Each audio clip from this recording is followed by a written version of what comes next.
Et yo les gens, c'est J, on se retrouve pour la review de l'épisode numéro 7 de PM Pocket Monsters 2019. Et cette semaine, un épisode qui fait vraiment plaisir pour le coup. Un épisode qui avait effrayé pas mal la communauté de par la fameuse surprise qu'a été Monsieur Mime. Mais un épisode qui vraiment, dans son écriture, dans sa globalité, était vraiment très cool. Et ce qui est pour beaucoup maintenant l'un des meilleurs épisodes déjà pour ce début de série en tout cas. Alors il faut savoir que cet épisode se déroulait à ON, donc c'est la troisième génération, c'est ma génération favorite, donc voilà, déjà ça favorisait un petit peu le sujet de l'épisode, mais voilà, en plus ça se passe vraiment sur le Battle Frontier, sur la zone de combat comme ils appellent ça en français, et c'est un épisode vraiment très, très sympathique, il s'est pas passé grand chose durant cet épisode pour le coup, mais le peu que ça a été fait, c'était vraiment bien raconté, fait de bonne façon, etc., bien écrit encore une fois, et c'est vraiment, c'est tout ce qu'on demande au final dans ces épisodes de Pokémon un petit peu, entre grosses guillemets, un petit peu random, un petit peu filler, mais ça fait plaisir parce que tout est bien traité en fait. Alors pour commencer à parler de ce que j'ai aimé dans l'épisode, alors c'est un petit point qui n'a pas grand chose à voir avec le contenu de l'épisode, mais c'est quand même dans l'épisode donc j'en parle, c'est un petit détail qui m'a beaucoup, comment dire, pas touché, mais qui m'a beaucoup plu, à savoir l'utilisation du Pokédex de Sacha, parce que c'est quelque chose qui revient extrêmement souvent sur Sacha qui analyse des anciens Pokémon qu'il a déjà vu moult fois, en l'occurrence là dans l'épisode c'était le cas pour un Hariyama, et pour Hariyama justement il utilise le Pokédex, et à chaque fois tu vois il y a tout le temps des gens qui vont te dire mais Sacha c'est un gogol parce qu'il réutilise le Pokédex alors qu'il connaît très bien le Pokémon, du moins il est censé le connaître, donc c'est un petit peu bizarre quand même, non? Il est un petit peu con, et ça prouve que c'est un reboot à chaque fois. Et dans cet épisode tu vois, ce que j'ai aimé, c'est qu'on nous prouve enfin que tout ça c'est des conneries et que Sacha, il a beau connaître déjà le Pokémon, ça ne l'empêche pas de l'analyser. Et notamment dans cet épisode avec Hariyama, tu vois qu'il connaît déjà le Pokémon, c'est-à-dire qu'au début il le voit au loin, il dit oh putain un Hariyama et tout, et ensuite il sort son Pokédex pour l'analyser. Donc on voit vraiment que c'est vraiment juste pour remplir le Dex ou pour rajouter d'autres analyses, ou voilà tu vois, mais c'est jamais parce qu'il a oublié le Pokémon, c'est juste que voilà, il doit remplir le Dex lui aussi, tu vois, à sa façon un petit peu, donc il en profite. Et c'est con, mais c'est un détail que je voulais absolument noter parce que je sais que ça revient très souvent, comme vous l'avez clairement entendu, c'est un argument que j'aime pas beaucoup et qui revient très régulièrement. Et là, je suis content qu'ils aient enfin montré que non, voilà, Sacha il utilise le Pokédex, même s'il connaît déjà le Pokémon, ça sert pas juste à apprendre l'espèce du Pokémon, ça sert aussi à analyser des trucs et aussi surtout à remplir le Pokédex. Donc je voulais juste, c'est un détail vraiment qui n'a aucune importance, enfin en tout cas pour l'épisode et pour les reviews en l'occurrence, mais moi c'est un détail que je veux noter parce que j'en ai marre qu'on sorte tout le temps cet argument sur Sacha qui soi-disant a tout oublié ou quoi que ce soit, alors que voilà, il a rien oublié, c'est juste que il le fait quand même même pas par nécessité, mais plus par même pas par besoin, par nécessité, mais vous m'avez compris, il l'utilise vraiment par plaisir en fait, juste pour connaître davantage de choses et pour remplir le Dex. Et je trouvais ça intéressant de le noter. Et le point principal de cet épisode, c'est tout simplement le pauvre Go qui s'est tout simplement fait détruire très facilement dans la zone de combat. Honnêtement, c'était drôle,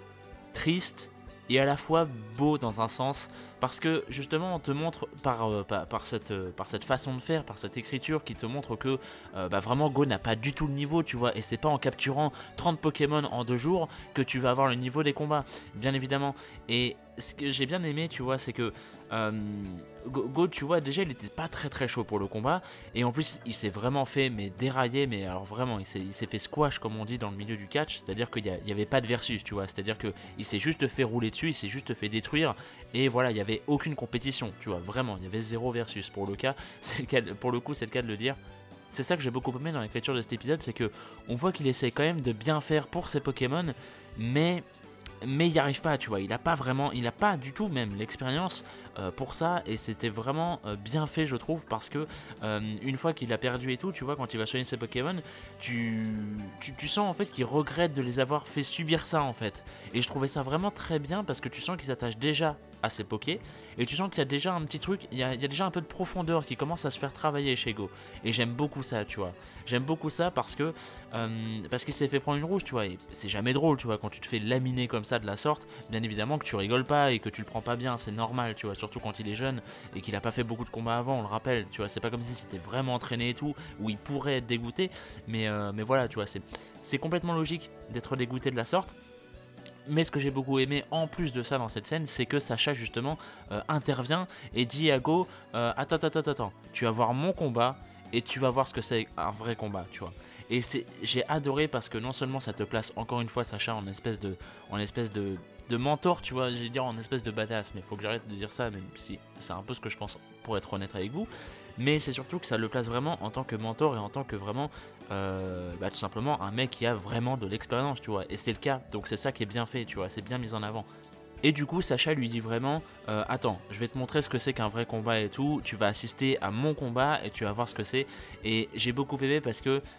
c'était évident, tu vois. C'est-à-dire que dès qu'il a dit ça, Sacha, j'ai tout de suite deviné la morale de l'épisode. Et c'est normal, tu vois, on est habitué à force. C'est pas une mauvaise chose de deviner d'avance, hein. Après tout, je suis l'oracle, je vous le rappelle. Mais c'est surtout que c'était pour prouver à Go que c'est pas parce que tu as perdu que les combats ne sont pas faits pour toi ou qu'ils ne sont pas fun du tout parce que tu t'es fait squasher une seule fois, tu vois. Au contraire. Et c'est ça qui a été très cool, c'est qu'il s'est servi justement de Monsieur Mime qui n'avait pas vraiment d'expérience avec Sacha justement en combat pour montrer qu'un combat, même malgré ça, ça peut être super fun. Et ce qui est cool, c'est que Go, en voyant le combat de Sacha, se rend compte vraiment que les combats, putain, ça peut être vachement amusant, quoi, tu vois. Et c'était vraiment bien, tu vois, c'était très facile, très cliché, on a l'habitude de voir ça, mais ça marche toujours, et c'était bien fait. Donc, on va pas s'en plaindre, tu vois, on prend, tu vois, c'est du bon spectacle, on aime ça. Et d'ailleurs le combat, voilà, on va pas y aller par quatre chemins, Sacha prouve encore une fois que c'est juste le boss, ça fait extrêmement plaisir en tant que fanboy de le voir vraiment, c'est même pas qu'il a no versus, mais c'est qu'il montre vraiment tout le savoir qu'il a dans les combats pour l'instant. J'ai adoré la fin du combat avec la strat comment dire, je sais plus comment ça s'appelle l'attaque en français, mais Electro-Web là, enfin c'est Toilelec justement. Toilelec qui ensuite il s'en sert comme une espèce de grappin pour faire que de faire. C'était trop génial comme strat, enfin tu vois, c'est vraiment les strats de Sacha et j'adore ça.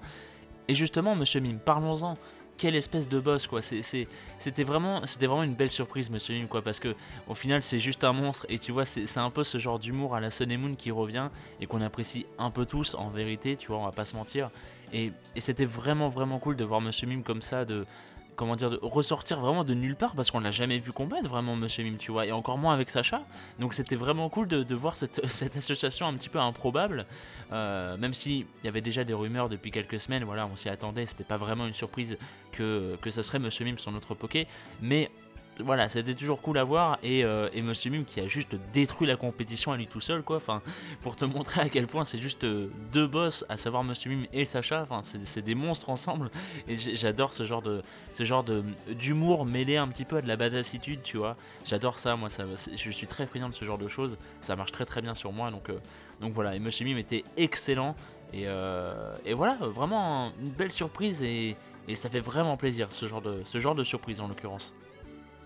Et bien voilà, je pense vous avoir tout dit de mes avis sur cet épisode numéro 7 de Pocket Monsters. J'espère que ça vous aura plu. Dites-moi vos avis dans les commentaires. Et j'allais dire je vous retrouve la semaine prochaine, mais non, car il n'y aura pas d'épisode pendant 2 semaines de Pocket Monsters. Alors ne vous inquiétez pas, à la place il y aura des vidéos, il y aura les best-of de bouclier, il y aura également mon top des openings et endings, cette fois-ci réunis dans la même vidéo de 2019, qui sortiront du coup là dans les semaines à venir, donc début janvier, voilà. Et puis mis à part ça, nous on se retrouve dans 2 semaines pour une nouvelle review de Pocket Monsters. Ça se déroulera à Sinnoh et